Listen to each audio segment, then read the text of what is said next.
Sorry, Senator Cott, I'm sorry. Thank you. General, thank you very much for many years of service to our country. I want to return to something to which you alluded briefly in your testimony here before the House Armed Services Committee, and about which the chairman asked you. You said that Vladimir Putin is weaponizing immigration in Syria. Could you explain a little bit more what you mean by that concept? Senator, thank you for the question. I think I have to step back a little bit in the conflict to start first with Bashar al-Assad, because this story builds from that point. And that is that what we have seen is the Assad regime using weaponry that has almost zero military utility. Again, as a fighter pilot, I understand the ballistics of a weapon. I've delivered a lot of them myself. And the ballistics of a barrel bomb does not lend itself to military utility. What it lends itself to is terrorizing populations, getting them on the move, getting them on the road, and making them someone else's problem. What we have seen is that continue into this weekend, that style of approach by the Assad regime. And then I would also say that what we see in our Russian counterparts in Syria is the use of a lot of very indiscriminate weapons.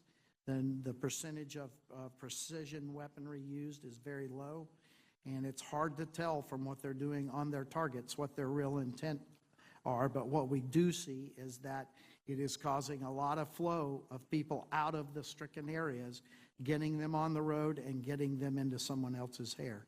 Our ally Turkey, over 2 million they're taking care of. In Jordan, half of that. In Lebanon, a huge number. So what we have seen is not only the flow into Europe and other places caused by these efforts, but an intense flow into the neighboring nations.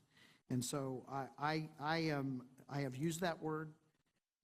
I use that because I cannot see the military utility of some of the actions being taken by these individuals in the conflict. Most of these migrants and refugees are Sunni Arabs from Syria?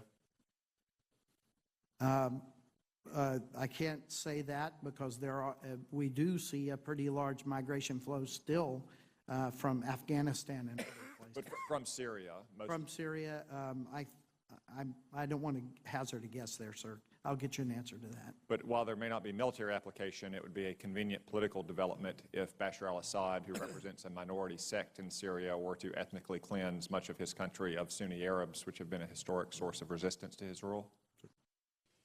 Destabilizing Jordan and Turkey, two key U.S. allies on its border, as well as destabilizing much of Europe in the Balkans and Eastern and Central Europe. Is it a long-term goal of Vladimir Putin to ultimately divide the European Union and NATO? Sir, I said that in my written testimony, and I think I actually said it in my opening statement as well. I do believe that one of the primary goals of Mr. Putin is to find a division in NATO and find a division in the European Union. And we often speculate about the possibility of hybrid warfare, as it's called, in one of the Baltic countries, Estonia, Latvia, Lithuania. That would be a very high-risk maneuver if you're thinking about it from Vladimir Putin's standpoint, right?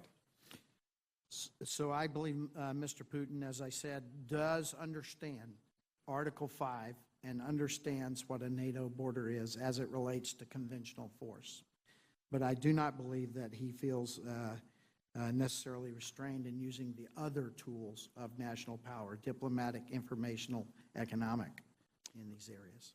If you look at the political controversy that this flow of migrants and refugees has created over the last year in Europe, from Vladimir Putin's standpoint, it might appear that this is a much lower risk way to divide Europe against itself than that kind of risk of invading a NATO country, correct? So I can't make that judgment for Mr. Putin, but what we have seen is that this is bringing great pressure on the nations of Europe. What do you think is going to happen as winter turns to spring and we see more migrants and refugees? Just in the last week to 10 days, we've seen the Visegrad countries meet with the Balkans, excluding Greece from this meeting, in discussions about shutting the Macedonian-Greek border and therefore cutting off the land bridge for refugees and migrants going into Austria and Germany. Yet Chancellor Merkel has just said that she remains committed to keeping her borders entirely open. What's the end game here for Europe? Sir, first to the first part of your question, I was just in the Balkans about 2 weeks ago, visiting everyone from Montenegro to Serbia, actually, and on all of their minds is the concern of what happens in the spring, also what happens in the dynamics if some nations close borders and others don't. It could shift the pattern through nations that are even less capable of addressing these flows. And so this remains a big concern for the nations of the area. Thank you, General. My time has expired, but I do think it's always important to remember that as troublesome as these flows of migrants and refugees are, it is merely a symptom, and the ultimate disease is the Syrian civil war, and the U.S. administration bears real responsibility for that disease. Senator Dunn.